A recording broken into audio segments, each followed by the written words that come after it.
Tom ni umunyarwanda umaze gukura, imyaka ninyivuga irakoze abantu isoni. Reka ngo mfite abana 5.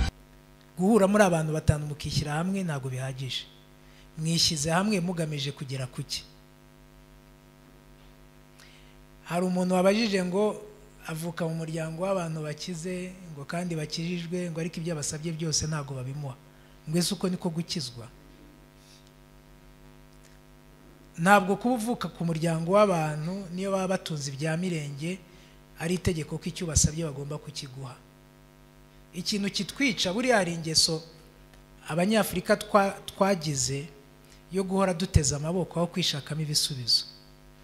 Nimuzabireba muzasanga ibihugu byinshi bikennye ari n'ibihugu byakabaye byifitemo ubushobozi bwo gutera imbere, ari ibihugu bifite amabuye y'agaciro, ari ibihugu bifite n'izindi resources, bifite imbaho, bifite icyo kintu cyo guhora duhabwa imfashanyo, cyo guhora duteza amaboko ni ikintu kibi, gituma naho wakabaye ubona igisubizo utakihabona. Ibanga ryonyine rituma umuntu atera imbere ni ukwishakamo igisubizo cy'ikibazo kibangamiye abandi. Niba tuvuge uri muri sosiyete, iyo sosiyete ikaba ibangamiwe n'ikibazo X, wenda hano amazi akunda kubura muri no karitsiye,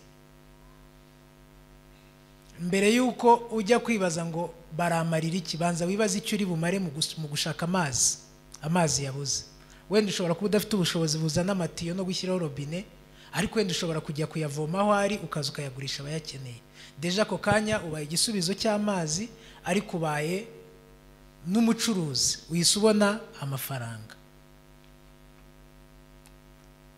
Nimwumve yuko ibintu by'abantu bari ahangaha imbere bababwiye ari igipindi. Ejo bundi kuwa 4 nari ndi ku kazi, mbona umuntu araje akinguye urugi, yarukubise nyine nk'umuntu w'umujura, arinjira asanga nicaranye n'umushyitsi nari nakiriye, nta no gusuza ati ndagukeneye, ndamubwiye nihangane mbanze mare kubonana n'uno muntu.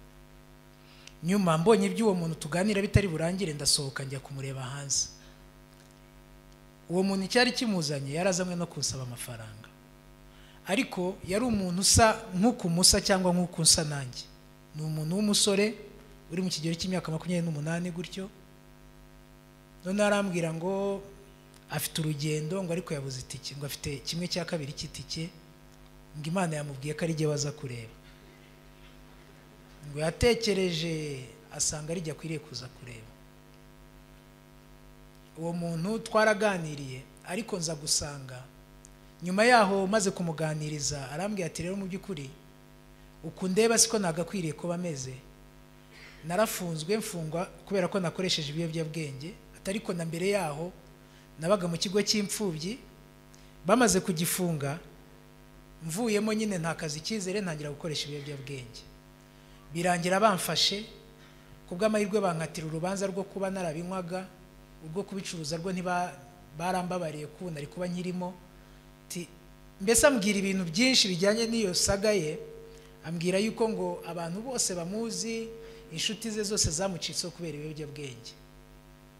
Kimwe mu bintu namubwiye nifuza ko namwe mumenya, naramubwiye ni ibyo waba waranyuzemo byose, abo waba waruzi ko wahimaga aba ari bo bose, cyangwa utari ubizi ko ari n'uwo wahimaga, umuntu wa mbere wahuye n'ingaruka ni wowe, sibyo?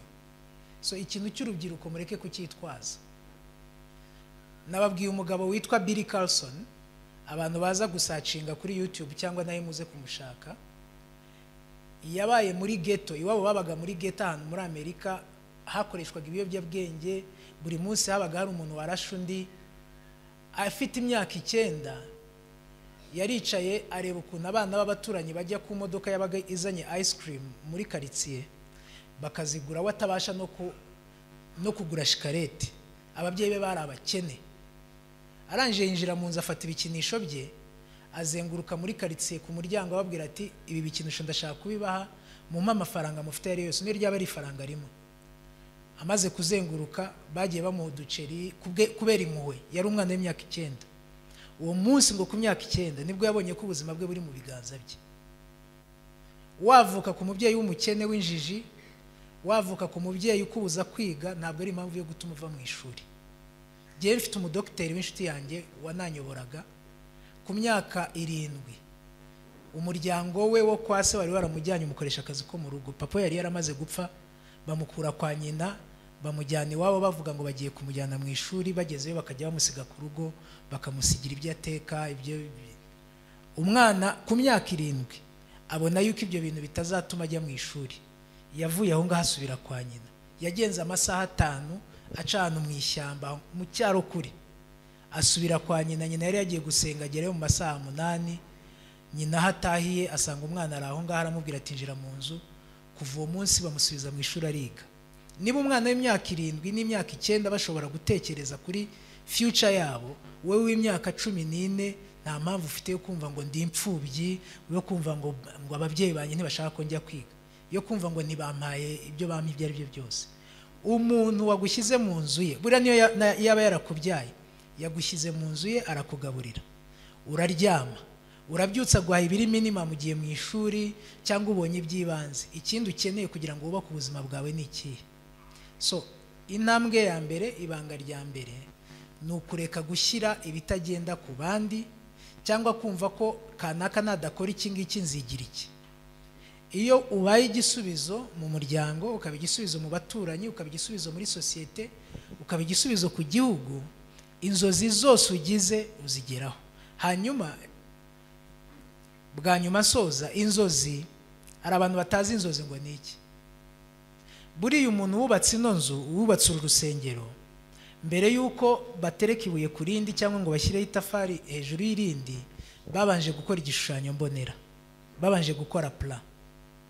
No kugira inzozi ni ugukora plan y'ubuzima bwawe. Ku myaka ufite mikeya ushobora kuvuga uti nzaba iki ngiki, utanagendeye ku mafaranga ufite, ugendeye gusa kucyo wowe wumva umutima wawe uhamanya nacyo ko wifuza kuba cyo. Hanyuma iyo bimeze uko nguko ukabisengera, Imana iguhereza inzira igira inzira ibinyuzamo ukabigeraho. So nicyo nasorezaho. Reka kuba turi urubyiruko twe kumva ko ari igishoro, kuko urubyiruko ni transition. Ni nk'ino myaka abayobozi bacu barimo, uno munsi wenda turi mu kazi ariko ejo wenda tuzaturi muri pension. Ntabwo rero wavuga ngo kuko ndi muri ino myaka runaka ngibi ngo bigomba kumbaho, cyangwa ni urugendo uba urimo rw'ubuzima kuva ku mwaka umwe kugenda ukagera ku myaka 120, ugenda unyura mu byiciro bitandukanye by'ubuzima. Aho hantu buri, iyo ushaka gutera imbere, wirinda kwigira imbabare, wirinda kwigira kumva yuko ibirimo kukubaho hari undi muntu ugomba kubikemura, natabikemura biramureba. After all, iyo ufungiye mageragere, niyo waba ufite abavandimwe, ubabaye wa mbere ni wowe. Uyu muyobozi ushinzwe umutekano ejo nupfumura inzu y'abandi, ntazibuka ko mwaganiriye hano, kuko n'ubundi ibyo mwaganiriye icyo gihe bizaba ntacyo byamaze. Azohereza abantu baze bagufate bakujyane, kuko uzaba ubangamiye ituze ry'abaturage, cyangwa n'ibindi n'ibindi. Hanyuma nutabikora ibyo bibi ugakora ibyiza, uzabyungukiramo wa mbere ninde? Ni wowe. Kubijyanye rero no gutwita ku muntu utagejeje imyaka y'ubukure, nkeka ko mu Rwanda byemewe ko umuntu yakuramo inda, ariko ku mpamvu runaka. Impamvu ya mbere ni igihe babona ko iyo nda igufitiyeho, ishobora kuguteza ingaruka mu buzima. Ushobora kuba utwite ariko bigaragara ko iyo nda utayibyara, kuko hari n'umuntu ushobora gutwita ku myaka 12 cyangwa 13, bagasanga iyo nda bategereje ko ayibyara, bishobora kuba byagira ingaruka ku buzima bwe. Hari igihe uwo muntu ashobora guterwa inda n'umuvandimwe we direct cyangwa umubyeyi we. Hari abantu bakora amahano, nk'umubyeyi nka se w'umwana akaba yamuhohotera akamutera inda, cyangwa se wabo cyangwa undi muntu w'umuvandimwe wa hafi. Hari nanone n'abantu bafatwa ku ngufu, niyo yaba ari mukuru ariko bikaba bigaragaza yuko rwose uwo mwana namubyara, cyangwa mbese nk'uko umuyobozi yabivuze, hakaba hari impamvu runaka atanga cyangwa zemewe n'amategeko zigaragara ko uwo mwana aramutse avutse n'ubundi kubaho atabasha kubaho. Icyo gihe inda ashobora kuyikuramo. Ariko uretse ibyo, inda yose yasamwe irabyarwa. Hanyuma abana bakiri batoya cyane cyane b'abakobwa kumva yuko watwita kubera yuko hari 7,000 bazaguha, babivuze ngo nukutajijuka, ariko nanone nukwihima. Ni nka bya bindi twahoze tuvuga ngo umuntu kubera ko ari urubyiruko nibitagenda uko nguko ariyahura, nibitagenda uko nguko ariyangiza. Uriyangiza muri uwo mwanya utera abana agahinda, ariko uri bujye muri state itariyo ni wowe uri bubihomberemo. Hari icyo bambajije cy'intego, jewe mfite imyaka 8-9 gutyo nari naranzuye ko nzaba umuganga. Niga muri primaire dukora icya leta, hari ukuntu abantu basusha bakandika ibyo aho ibigo bazajya kwigaho. Jewe babidusobanuriye nabi batubwira kwandika ibyo tuzaba byo, ibyo twifuza kuzaba byo. Hariya rero haba hari ishwa 3 hose nanditseho umuganga. Ugiye kureba hano narindi ikigo narindi nta nubwo kimeze nk'ibigo bya hano mu Karumuna. Narindi ahantu mu Mutara, ahantu bita Kibondo. Icyo kigo nta nasima cyagiraga, nta n'amapipitre cyagiraga. Pipitre bazizanye turi hafi gusoza wa 6 primaire. Twajyaga ku ishuri twitwaje intebe zo kwicaraho, buri wa 3 tukitwaza amazi yo gusuka mu ivumbi kugira ngo imbaraga zitatutera amavunja n'ibindi. Ariko izo nzozi nari narazigize kera mbere yuko njya kuri icyo kigo, kugira ngo mbumvishe ko ari urubyiruko bagira shite mu buzima, ibintu byasubira inyuma. Tuvuga ababyeyi bawe bari bakize bakena, nawe ugashaka kwica mu mutwe ukumva ko ari amahirwe ubonye yo kuba.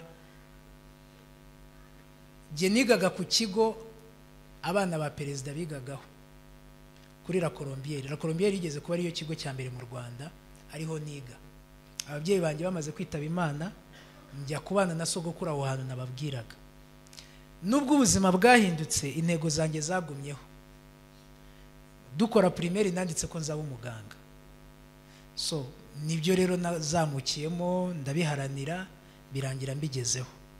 Ku buryo natekereje ntiyo nza kuba naragize inzozi ahubwo nini cyane zirenze no kuba umuganga, kuko nabonye ko nari kuzigeraho. So niyo mpamvu nababwiraga ngo niba iwanyu nta muganga uri mu muryango, wowe kuzigira izo nzozi birashoboka. Niba nta muntu nta mujenerali wigeze mu muryango wanyu, birashoboka ko we wabirota. Muri iki gihe mubona amatangazo asaba abantu kujya mu gisirikare, haba abajya mu kuba aba ofisiye, haba abajya mu gisirikare cyo hasi. Amahirwe uba arasobanutse, uko yageraho birasobanutse. Kubigiramo inzozi ukiri mutoya, amahirwe yo kubigeraho aba ari menshi cyane. Nagerageje kujya mu gisirikare. So twari mu bintu by'ibizame n'iki kandi amahirwe yo kubijyamo ari menshi. So biza kwanga ku munota wanyu. Aho nigaga muri primaire, muri interna, iyo bagiraga visite. Yewe icyo gihe kuri visite najyaga ndeba nkabona abadamu bose basa na mama, kubera ko nyine ariko nabaga mbizi ko atazi.